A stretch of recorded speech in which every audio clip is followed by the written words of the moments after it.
Hi, welcome to the Heart Handmade UK YouTube channel. Please hit the like and subscribe button, hit that bell, make sure you hit the bell so you do get the notifications for these videos, and comment below if any of the following resonates with you at all. Tag a friend, share with her, whatever it is, just share and be generous with the knowledge. Okay, so welcome to this video. Now I do have some notes just in front of me just in case I forget, but this is mostly off the dome. Okay, how Chronically crafters can get the dream craft room setup that they have been dreaming about for years. And I don't mean like hiring people or like getting like a home modeling kind of project and then breaking it down into chunks. I've done that in the Craft Room Designer Toolkit and challenge for you. I've actually done all of it, but I'm not talking about that. It's so much deeper than that. Honestly, it's so much deeper, because what most crafters do, they are really frustrated, and they are frustrated because they end up getting in their own way, right? We end up fantasizing for years and sometimes even decades, saving a million images off Pinterest and saving in the wee folders on Instagram, and like saying, when I have my craft room, so many times you should start having your own merchandise and have it on a shirt or mugs, instead of actually making any kind of solid plans or taking any kind of meaningful action. And I'll get into what meaningful action is, but sorry, excuse me, scratching my head. So like, but even those who do have solid plans and are like ready to follow like a challenge or something like that, they can just get completely shut down with overwhelm. And I completely understand what that is like. I had that for my entire life. Any exam, I knew it. I was confident that I knew my stuff, but I would go in and I would just be so overwhelmed. I would just, we're shut down now, we're not answering questions today, sorry guys. That's what happens whenever you get overwhelmed. Your brain just, you're done. No more's going in, no more's going out. You're spent. And that's fine, but this video is going to fix that, right? So we can go from frustrated crafters with totes everywhere. I mean, you said you'd keep them in the dining room, but somehow they're in the bedroom. There's some in the living room. You might still have some on the dining room table as well, but we're going to go from one of those messy kind of frustrated crafters into one of those got it together gals, or mostly got it together gals, because I mostly have it together. I'm disabled and I'm housebound, but I've mostly got it together. So let's begin, okay? The first step is to decide on the purpose of your craft room. And I don't mean craft room or sewing room. Like, I mean, when I open the door to my craft room, I want to feel blank.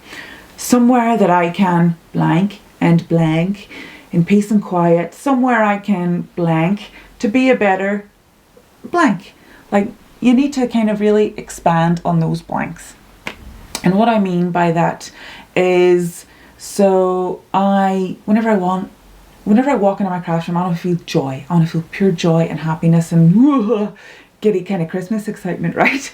This is my way of getting Christmas every day. If the sun's shining, oh man, I get so excited. And then I am able to go in and then I am able to pull down a couple of art supplies, do a quick 15-minute either craft or art journal layout, mostly art journal layouts, excuse me, and 15 minutes, that's my therapy, that's me done. I'm ready to get on with my day. Step 2.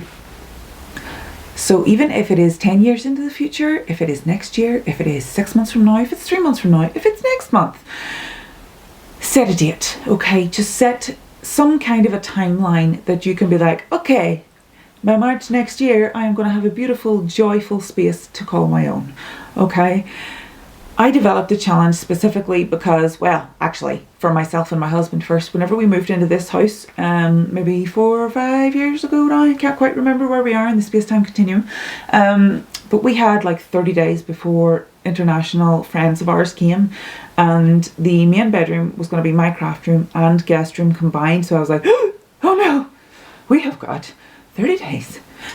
Well, actually it was 6 weeks, but to have like everything done and set up, I had like a week either side. So excuse me, I set it up, developed the challenge, we did everything. I had loads of help. I was not afraid to get help. My dad helped, my uncle helped, oh excuse my chair, my husband helped.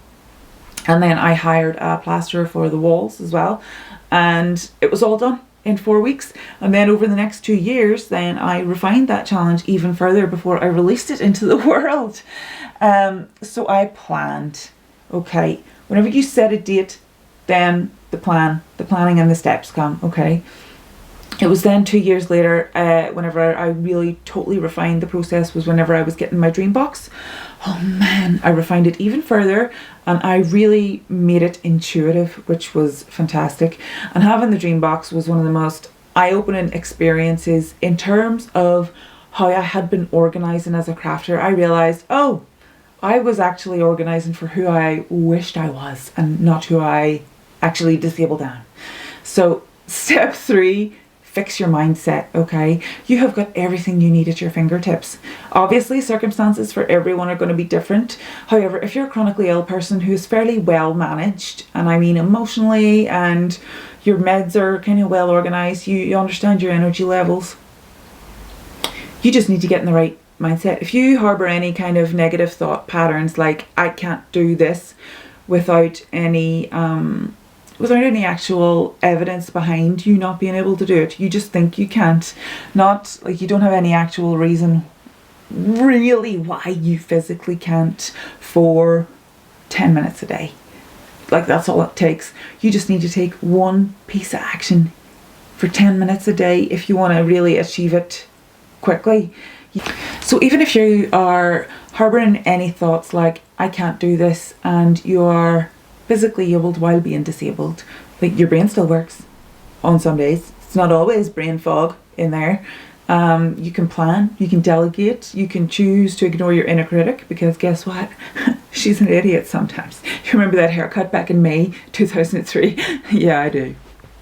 So I'm not listening to her, okay? I'm just not listening to her. Like my inner critic, she kind of brings up these fears, and I don't really hear from her that often nowadays, but she brings up these thoughts like, you can't do this. And I'm like, why can I not do this? Show me evidence why I can't do this. And then there's nothing. And then I'm like, oh yeah, okay. So my fear was actually false evidence appearing real, which it can be sometimes. That's not always the case, but it can be sometimes. And it is what is mostly the case whenever it comes to my inner critic, okay? And I'm sure that yours is going to be the same. That is how you get your craft room faster. But if you watch this and you're buzzed with excitement about getting your own space, and you take 0 action, including grabbing that intentions planner below, I am going to share it around this video. Future Claire is going to put it like right here, and you'll be like, oh, Future Claire, yes, that's smart. I'm like, yeah, she is. If you take 0 action, that means like making that deep connection with your space and why you want that space.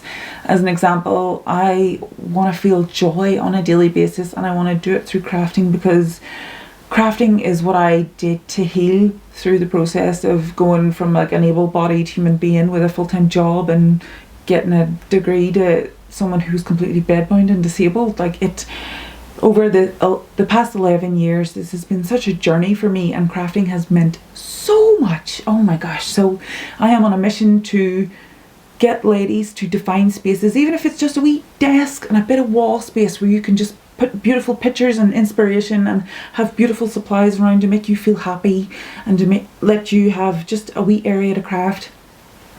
Download that intentions printable below, okay?